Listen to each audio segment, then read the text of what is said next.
Thank you. Well, that just screwed up my opening remarks, by the way, guys. Hello again, everyone. We'll continue today's media availability with our 3 NASCAR Sprint Cup Series championship contending owners. Obviously, 3 giants in our sports. In our sport, 11-time NASCAR Sprint Cup Series champion and owner of Hendrick Motorsports in the end, Mr. Rick Hendrick. 4-time NASCAR Sprint Cup Series champion and reigning championship owner of Joe Gibbs Racing, Joe Gibbs. And a 2012 NASCAR Sprint Cup Series owner champion celebrating his 50th anniversary season, owner of Team Penske, Roger Penske. All 3 of you obviously have experience with championship pressure, so why don't we open by talking about your mindset heading into this championship weekend, and as reigning champion and the guy who got put in the middle, we'll start with you, Coach. Start with me. Well, I'm not nervous or anything. I just walked into the women's restroom. Other than that, no harm, no foul. I get so excited about this. I got such great respect for Roger and Rick. You guys know my history coaching football, and gave Rick a call. Loved motorsports, and he was nice enough to help me get started, and that was a long story. Biggest mistake I ever made. I kid him all the time. I said, I had no debt then. Now I'm knee-deep in debt, so I'm not so sure I should like him either. But it's a thrill for us. And I think the biggest thing about our sport I get focused on is the fact that this sport, we run and go with sponsorship. Other sports, football, basketball, baseball, you don't need a sponsor.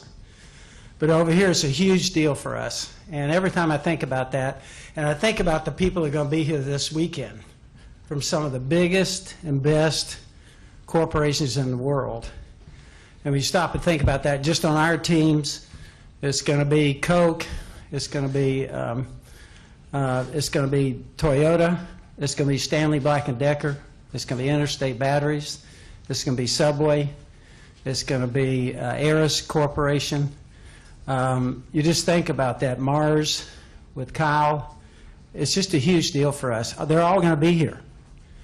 And it's so important for us. And I love that part of what we do. It's the relationships. I know Rick has built great relationships, and Roger with their sponsors. And so I get excited about that because it's such a huge weekend for us.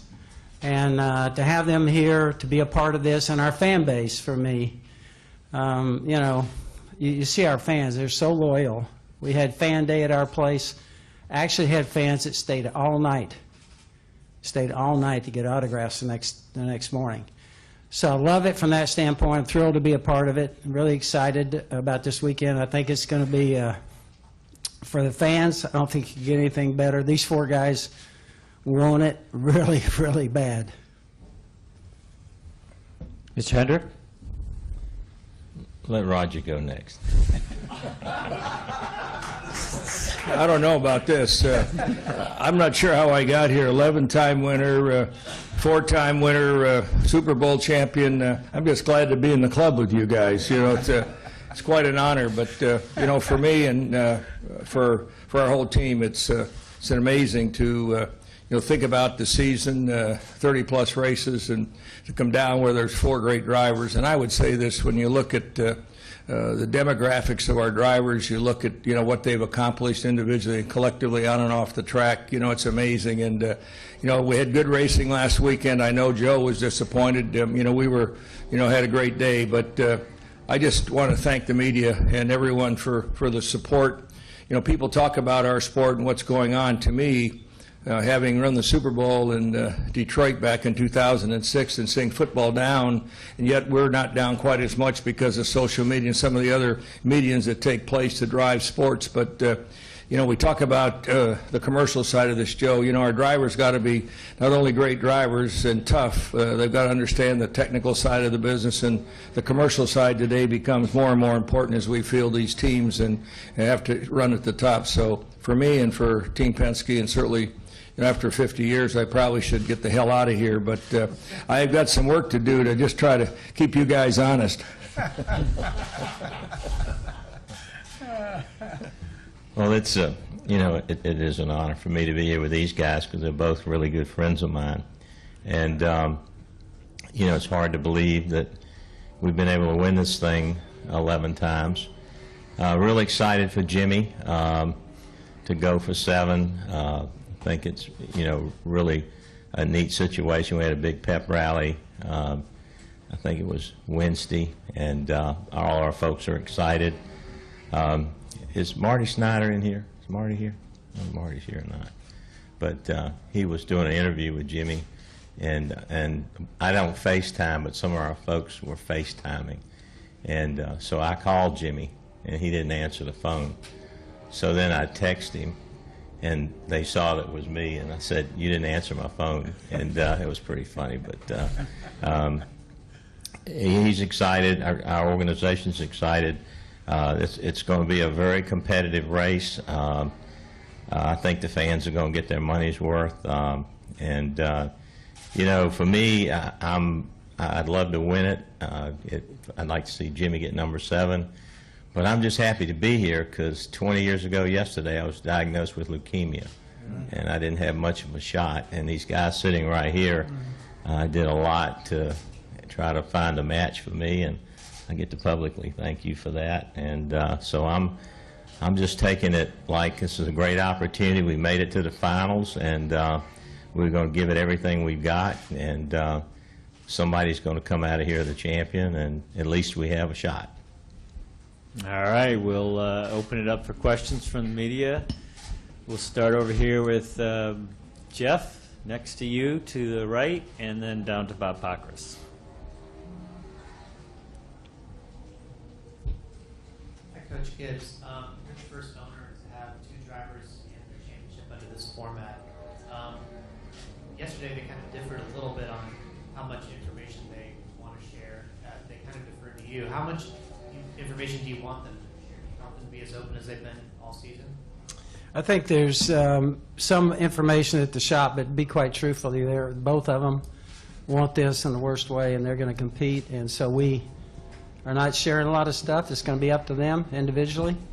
And I think both of our guys, along, you know, Jimmy and Joey, it's such a big deal for them. We kind of felt like, obviously, they're going to be kind of individually going for it.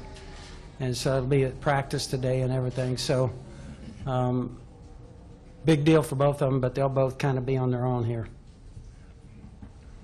All right, we'll go with Zach, Bob, and then over to Mike Hembry. Zach at the Penske front stretch. This is for all 3 of you guys. Tommy Baldwin Racing made the announcement they're pulling out of full-time racing for next year. So you guys are in different boats, but where do you see the sport when it comes to sponsorship? Do you see issues? Do you see, is it improving? You know, what did that announcement mean to you guys? Well, I think it's if in any sport today, it's tough. You know, if you look at what's going on in the NFL and the viewership, all the sponsors watch that. The good news is we have not slipped as much as some of the other folks. We have a couple of new guys coming on, new sponsors. We did this year. We're working one that we'll announce probably after the first of the year. But you have to do a lot of work, and you have to work social media, digitally, and everything else. And I think NASCAR has stepped it up. But it's tough out there, and you know, you're seeing multiple sponsorships on cars, but you're having to do more work and build more content to help the sponsors that you have. It's a lot harder than it's ever been, but I do see it kind of leveling off. Yeah, we had a perfect example of, I'm really bullish on our sport. We've had in the last 2 years, we've had Eris, Hisense, companies like that. We had a good example was Tide with Procter & Gamble. You know, they wanted to take a look at the throwback race at Darlington. Those were all millennials that run in that company right now. And they were basing it off social media. They wanted to see what kind of return they got. And because of our fans and everybody, we hit it out of the park. And so I think with this group up here, you know, we got 3 Xfinity cars, totally funded. We got 4 Cup cars, totally funded. I'm excited about, because, listen, we have a great marketing window here. We're 38 weekends. And I think some of the biggest and best companies in the world are sponsoring Rick and Roger. And when you look at that, I just think I think we got a lot of, I'm bullish on where we are. And so I kind of see that and going forward. And the thing about our sport that's different, when somebody sponsors a race car, they're in the race. They're going to be in the race. They're going to be going around there 3.5 hours and have a chance to win a championship. So I think it's some of the biggest and best companies in the world are represented up here. And I'm excited about our future. We've had dips in pro sports. You have dips, but I'm excited about where we're headed. I think when you talk about Baldwin, I think one of the things that he's going to benefit is the charter system, because he had value that he was able to generate through the charter system. And I think he's probably made a deal which will keep him involved to a certain extent. So I think that's what we all wanted. You build a team like the coach has, and he understands what values there. I think we have that today. And when they talk about the health of the sport, I think the communication and partnership between the car owners and NASCAR has never been better. And I think that if you talk to Baldwin, maybe he feels he just can't put a car on the track as well as he wants to from a competitive standpoint, but he can certainly take his knowledge and share that with someone else along with his charter. All right, we'll go to Bob, Mike Hembry, and then Marty Smith. Bob Parkers, ESPN. Roger, what's the difference for you being here this weekend, having a shot at the title compared to the way it was a year ago when you did it? Well, people have asked me that before. We really, closed the season last year. I talked to the coach, and we moved on. I think that, I've got to thank Joe on one hand, because he was the one that, let Joey go for us. So to me, it was disappointing we couldn't run last year in the Final Four, but, it's 2016, and as I said earlier, I'm just proud to be here and be one of the cars, chasing the chase here, on Sunday. All right, we'll go with Mike, Marty, and then Dustin Long. Mike Hembry, Autoweek. Roger, you've been through race for championships and won them in all kinds of point systems. How do you see this 4-driver top finisher take off format? Good, bad, ugly, indifferent? How do you look at it versus the other ways? I sure like it right now. So I think, right now, these are the rules. And I know there's been lots of discussions how we can make it better. One thing we have to be sure in the sport, that we collaborate with the car owners, the drivers, and NASCAR, and think about the fans, number one, and then obviously our sponsors and the show. And we'll continue, I think, to re-engineer this to a certain extent and see, what might help us to make it even better next year. But, there's certainly a lot of excitement, certainly a lot of pressure, when you think about the teams and the preparation. And I know our sponsors, we're going to have people that have never been here before. And when you think someone like, Shell Oil Company, and they send out an email to all of their employees around the world to watch this race on Sunday, that's the kind of connection we have, and I think that's pretty powerful. All right, over to Marty, Dustin Long, and then George Diaz. Gentlemen, hi. Your list of drivers collectively is ridiculous. You've employed some of the most talented, successful men to ever do it. So, in your estimation, where does Tony Stewart rank among that list? I know that Joey drove for you. He did some Busch stuff for you guys, I think, once. And Roger, I know you've said before one of your greatest regrets is he was never in one of your cars. So when you look back at what he's accomplished, where do you rank him, and what's his legacy? Well, let me just say, Tony coming from an open wheel, part of the business in Indianapolis, you'd have to say, was the crown jewel for him, and to see him compete there, and then obviously move on to NASCAR and brought, such emotion, and class to the sport, and the competitiveness that he brought, and to see him step out is, certainly amazing when you think about the years that have gone by, and it's time for him to do something else. But what he's been able to do is take his name, take his spirit, and certainly his expertise, and build a team with Gene Haas, which will give us the ability to compete with him for a long time. And as I said a couple of weeks ago, or maybe a week ago that, he and I talked about him going to Indy and drive for us, and, it's a shame that we never had that chance, because I used to sit in those meetings, and he would sit up front there being the guy that we had to beat, and we just never had a chance to partner. But I respect him, and also respect him to say, hey, it's time for me to get out.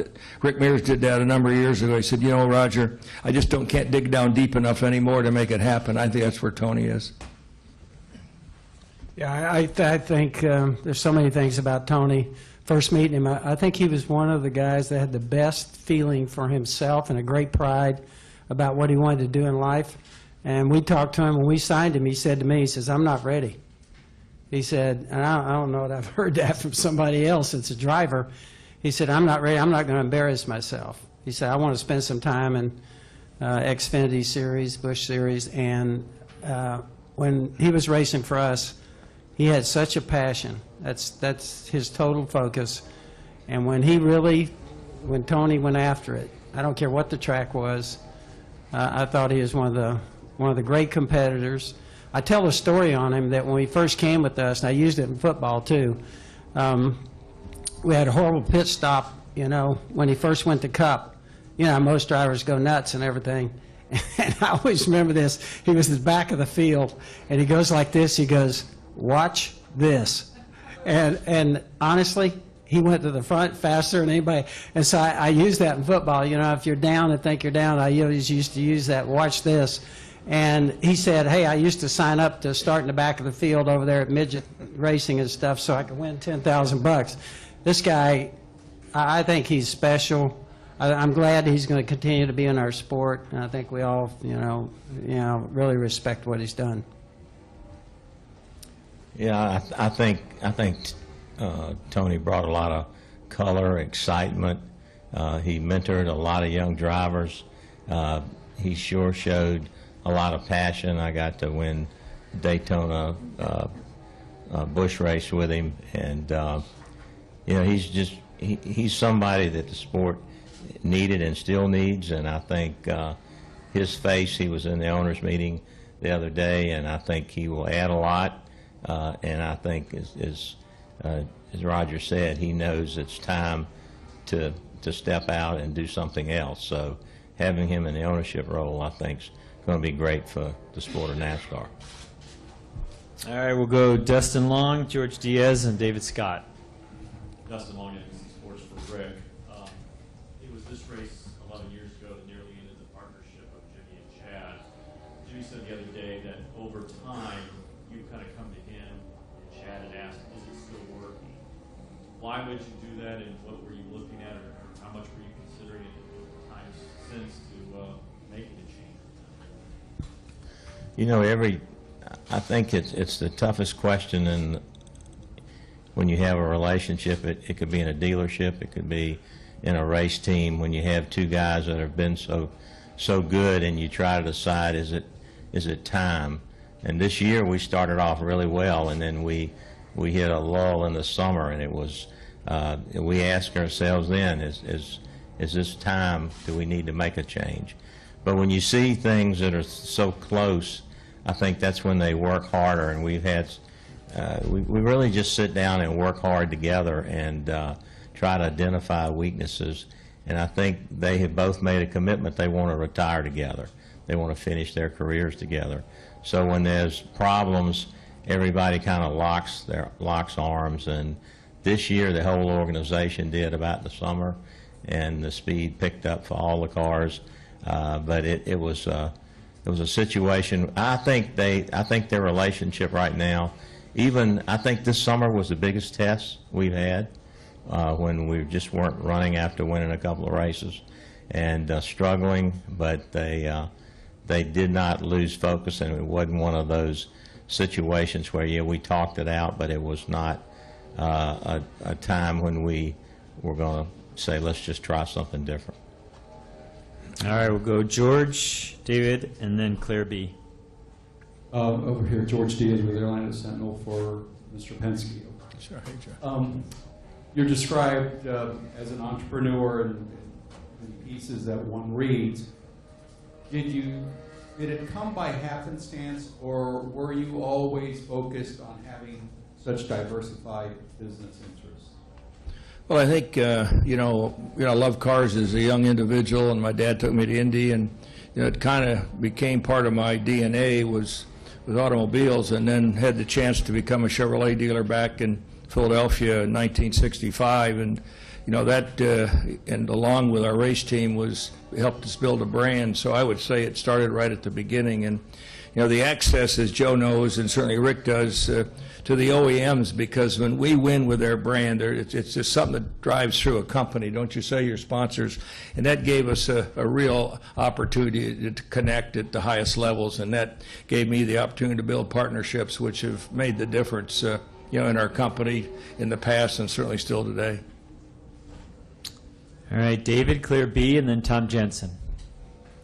David Scott, Chicago Observer. Rick, this is for you, but I'd be interested in Joe and Roger's answer also. When Jimmy was winning his 6 championships, it seemed like he had a hard time getting the acceptance and respect of a lot of NASCAR fans. He says he thinks that's changing now when the kids get older. Why do you think that was, and was that frustrating to you?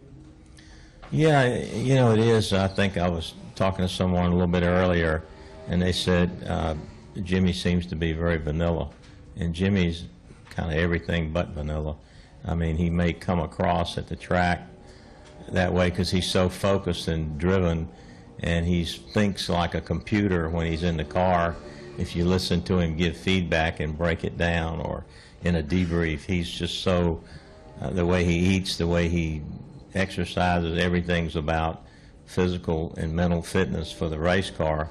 But when you see him at a charity event with a bunch of his friends, he's one of the most fun-loving guys. Like, I've been around him in lots of events with friends, and he's bubbly, and I see a lot of 48 shirts and fans in the garage area now, and I think people, I think when he won 5 in a row, he was winning a lot of races and a lot of championships, and people maybe got a little tired of it, but I think then after the 6th one, we had a lull.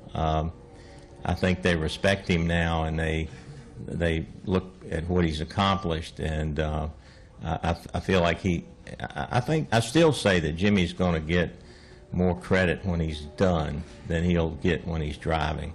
But to look at what he's accomplished, it's pretty remarkable what he has done, and the people that don't know, that don't like Jimmy Johnson, don't know Jimmy Johnson. All the good he's done to mentor so many young people, young drivers, and still does today. I might say that, I've watched Jimmy for a number of years, and, he's certainly connected in partnership with Rick. But he is the ultimate driver when you think about people in the garage. I don't think he has an enemy out there. When you talk about driver to driver, crew chief to crew chief, Johnson is at the very top of the game, and you have to respect that. We certainly do from a Team Penske perspective, and I'm sure the coach does also. And to me, people don't like to see someone win all the time. Well, I love to win all the time, so I'm sure Rick does, and I know Joe does. So to me, I take my hat off, and I wish I had my driver going for the 7th championship. So, Rick, you don't have to. No apologies for that guy. I think he's. He's the best. I actually vote to break him up. I think you should break him up. That's pretty good. All right, we'll go to Claire, Tom Jensen, and Kenny Bruce. Claire B. Lang, Sirius XM NASCAR Radio. When we talk to your employees, drivers, crew chiefs, or whatever, they just adore the 3 of you, and they know what leaders you are within the companies. They also say the 3 of you are incredibly competitive. And yet we don't see that on the outside, only on the inside, right? You guys are partners in a sense as team owners in the owner council, but how competitive are you amongst each other outwardly? And do you bust each other's chops? Do you, I guess there's no trash talking, just a little bit on the stage today, but you're in business together in a sense in the owners council, and yet how competitive do you see yourselves outwardly with each other? I think for me, Rick and I have 2 grandkids that hang out together, and I think we get the biggest kick out of that. But I know how competitive these 2 guys are. I know Roger, and you got such great respect for Rick and what they've done. And so I was just thrilled to get into sport and be a part of it, and having watched these guys and knew what they did. So I'd say that, I know that those two guys are extremely competitive. They wouldn't be where they are, and I admire that. When I get a chance to go to the racetrack and race against them, I think everybody in our group respects both these guys, everybody in our sport. I wanted to mention one thing, that talk about your team and everything. I just want to thank everybody back at our race shop, and I want to mention JD. And that every time I get here someplace like this may be a weekend where he can't come. I just thank everybody here that's prayed for him.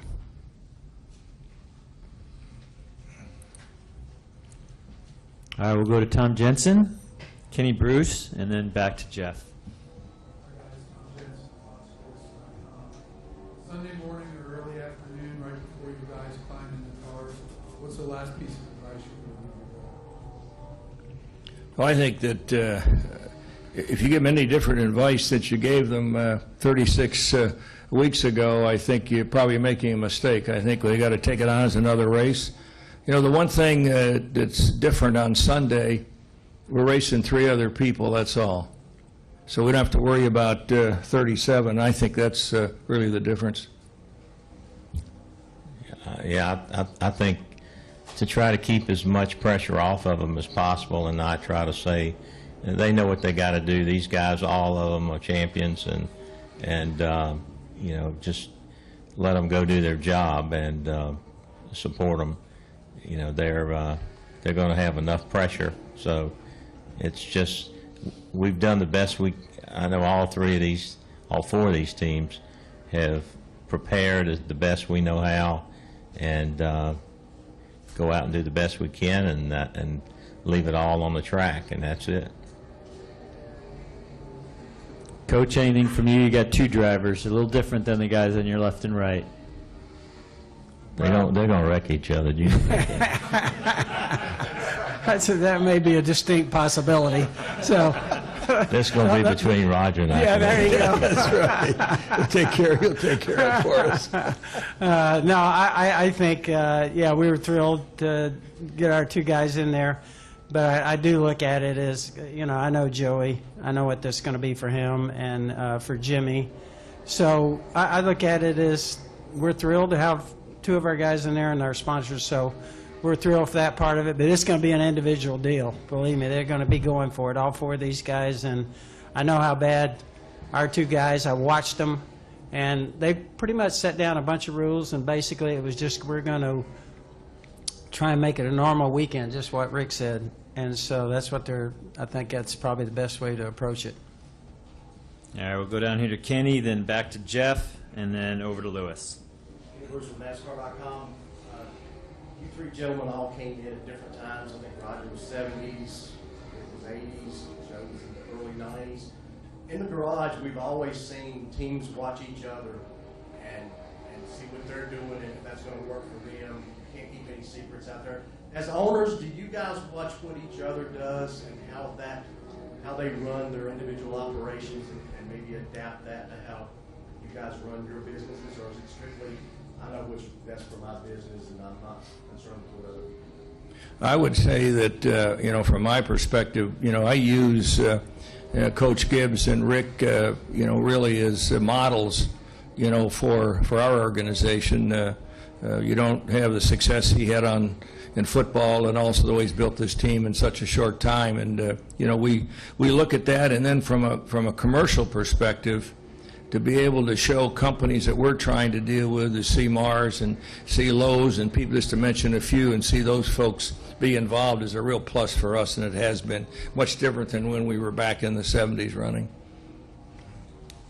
Well, I think, when you look at Roger and I are good. I didn't get to answer the other question. Roger and I are good friends. We talk a lot. We're both in the automobile business. We actually vacation together, and I admire him a lot. And I watch his attention to detail. I watch how Coach organizes his organization and rallies his people. But in the garage area, you watch everybody. I mean, you it's the damnedest place I've ever seen about snooping. And sometimes you'll put stuff on a car just to watch them take a picture of it, you know, and it really doesn't do anything, but it's just fun to watch them run around and take a picture of it. So it's really kind of neat in there to you might have something one day, but on a serious note, one thing we've learned through our organization with the owners, there's a lot of smart people in this sport. The presidents of Joe Gibbs' operation and Roger's operation, when we start working together, and you look at the depth of the talent that's in these teams today, it's amazing. From a financial basis or marketing or just the organizational skills that they have.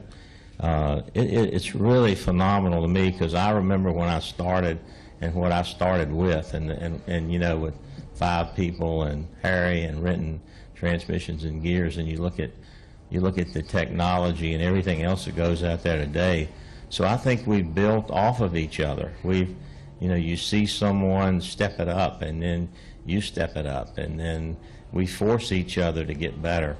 But it is and you know, the really neatest thing about the garage area, I walked out yesterday and spent some time talking to Jack Roush. We have to race each other, but this is a pretty tight fraternity of owners that respect each other, and I think Joe used that word. Respect is the big word. I mean, you know, with Richard Petty and Richard Childress and all of the guys that had been in it when I got in it, and you know, we want to beat each other, but we still have a way of becoming and staying friends. Because I know when we always have a skirmish, we always tell each other we weren't driving the car. You know, we don't ever have a problem with each other over it. That's good. All right, we'll go back to Jeff. I was just going to mention one thing that's different. It's kind of what we were talking about here. Everybody's around Charlotte. That's what's different about it. And so it's like one big family, but we're not spread all over the country. So, yeah, all the things that you hear and you go back and forth, and we're all extremely competitive. I think Rick said it best, that when somebody gets ahead, it's almost like, okay, it's pushing the rest of us. Okay, here we go. What are they doing? And I think it has caused us to be better and better. I think we've kind of pushed each other. That's what I see in it. And a thing amazed me about the family here and all the people who work on these cars. I came down here, I remember the very first thing I worried about was all the tools, the machinery, all the stuff we had. I started saying, you know, there's got to be, man, I'm worried about people taking things and all that. None. I'm talking about 25 years.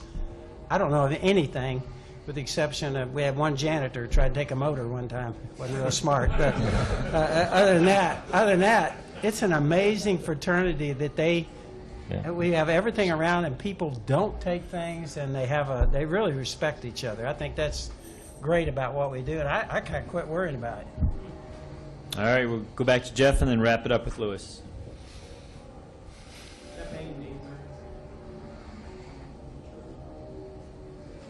I'm sorry. You talked a lot about the pressure on your drivers, but organizationally, I'm sure everybody on your teams feels a lot of pressure from a leadership point of view. Do you guys do anything differently this week to help manage that? I'd say from our organization, you know, we have our debriefs after each weekend, and you know, certainly we got ready for this race not starting on Monday. We were building cars for backup cars and cars for this race probably 6-8 weeks ago. So, you know, there's been a lot of focus on Homestead, hoping we would be in a position where we are. But you know, it's as I say, that this is what it's all about, getting to this final opportunity to run. And I would say our organization's been focused. You know, certainly I got to take my hat off to Roush Yates and the engine side. We keep pushing them every week. In fact, ironically, at Phoenix last week, we were changing an engine at our dealership before we went to the track. So, you know, that's how close we are to having the cars ready each weekend. That's not right. He was working on cars 6 or 8 weeks ago We started 2 weeks ago. See, that's how you push each other. That's what we need to be doing. All right, Louis Frank. Louis Frank of Reuters. You gentlemen have accomplished so much in this sport. What keeps you coming back what motivation keeps you coming back year after year? Try to beat these guys. I asked myself that this morning. I think Roger and I talked about this a lot. Actually, Joe and I talked about this at our grandson's football game. Yep. It's the love of the sport and competing, and Roger and I love the automobile business, and like you said, it's part of what we do. And you see all these OEMs down here this weekend, and we're carrying their flags. And I don't know, I grew up racing since I was 8 with my dad, and that's all I know in the automobile business. And when Joe called me, I mean, he's been a drag racer before you were a coach, right, Joe? Yeah. Yeah. And like I said, that's the worst mistake I ever made. I should never have helped him. But no, it's. I think it's the passion and being able to compete, and it just fuels you getting up and coming out here and trying to do it again. For me, it's, to fall in love with cars and motorsports. I moved to Southern California when I was 16. I fell in love with hot rods and drag racing, and I know that's the way Roger loves it. And it's something about being around cars, and most people in here know what that's like. And then to be able to put stuff together and see it run and then try and beat somebody, to me, it gets me excited every morning, is to get up and think, hey, we got a chance to go compete against the best in the world at something. That's a real thrill. All right, thank you, gentlemen, and good luck this weekend across all 3 series. Thank you. Thank you. Thank you. Cody.